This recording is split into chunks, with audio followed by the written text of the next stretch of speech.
India आदमी मजा लेने वाला आदमी है। ओके जैसे भैया हमारी तुम्हारी गाड़ी मैरीन ड्राइव पे लड़ गई और हम दोनों झगड़ा करने लगे तो 500 लोग खड़े होकर देखेंगे। ये इंडिया के लोगों की एक बड़ी अजीब सी बात है। मतलब दुनिया भर में बिग बॉस चाहिए। हाँ, तो मजा ले रहे हैं। और अगर हम दोनों नहीं लड़े, मतलब एक दूसरे को हमने घूसा नहीं मारा, तो पब्लिक बड़ी निराश होगी। ओके क्या मजा ही नहीं आया, पबजी टाइम वेस्ट कर दिए। तो ये इंडियन साइकोलॉजी है। जैसे यूक्रेन वॉर चल रहा है, अब किसी को नहीं पता क्यों चल रहा है। इस दुनिया भारत में सिर्फ 1% लोगों को पता चल रहा होगा कि ये वार्म वाटर पॉलिसी का परिणाम है। पीटर द ग्रेट लेकर आया था 17वीं सेंचुरी में। लेकिन देख सब रहे हैं। क्यों? क्योंकि अरे भैया यूक्रेन हुआ, आज पुतिन हुआ कह रहा था कि न्यूक्लियर मार देंगे। तो जो 4 आदमी बैठे हुए हैं अंधेरी में चाय की दुकान पे, और पूना में यवले चाय वाले के पास बैठे हैं, और इलाहाबाद में पप्पू चाय वाले, इनको कोई वॉर से थोड़ी मतलब है। अच्छा, पहले क्या था? पहले ये वॉर दिखाई नहीं पड़ते थे। लिबरलाइजेशन से पहले सबके घर में टीवियां नहीं थी। अब सबके घर में टीवी है। अब टीवी जिसके पास नहीं भी है तो एप्पल से लेके लावा तक का फोन तो है ही है।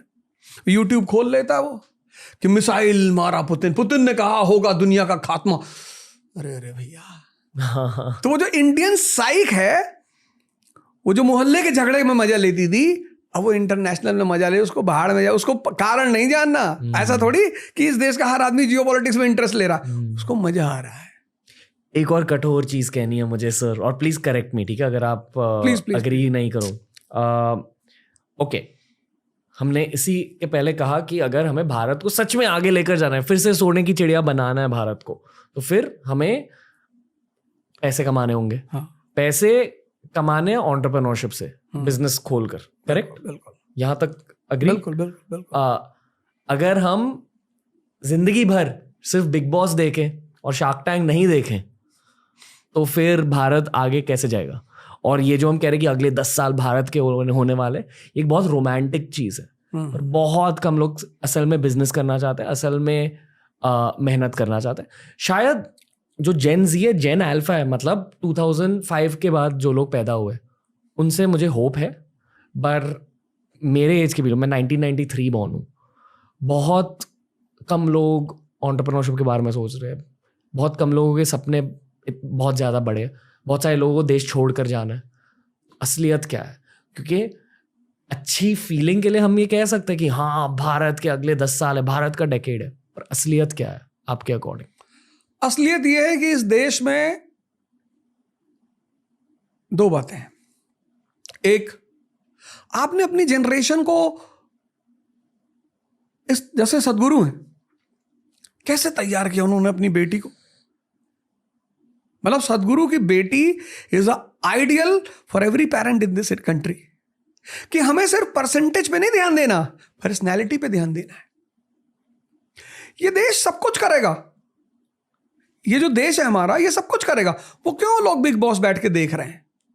उनको समझ में नहीं आ रहा करें क्या। ग्रेजुएशन कर लिया, पोस्ट ग्रेजुएशन कर लिया, MBA कर लिया। इस देश की एक मेंटालिटी है नौकरी। जैसे हमारे मोदी जी ने कहा कि आत्मनिर्भर भारत। हम देखते हैं रेड लाइट पे छोटी छोटी चीजों को लोग बेचते हैं। एक डॉग मैंने देखा, लोगों को वो डॉग टॉय बेचते हैं जिसका डॉग का सर हिलता रहता है, 100 रुपए में 2। वो भी चाइना से आता है। जो विंड पाइप, वो वाइपर होते हैं छोटे छोटे, इतनी बड़ी बॉटल में वाइपर लगा होता है विंड ग्लासेस साफ करने के लिए, मेड इन चाइना लिखा हुआ उस पर।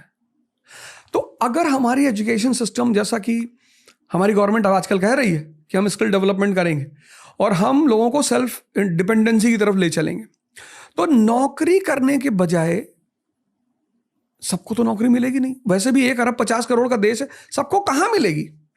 मैं कल ही जब मैं मुंबई आ रहा था तो मैं सोच रहा था, मैंने सोचा यार कुछ ना कुछ ऐसा किया जाए कि लोगों को ये बात लगे कि यार नौकरी मिलने से पहले हमें कुछ ना कुछ तो करना चाहिए। जैसे मैंने बहुत सारे लोगों को देखा, वो कहते हैं कि गरीब बच्चे कैसे पढ़ेंगे। गरीब बच्चे स्कूल में होते हैं, 12th के बाद कोई गरीब नहीं होता। ये सब साइकोलॉजी किसने फैलाई? हमने फैलाई।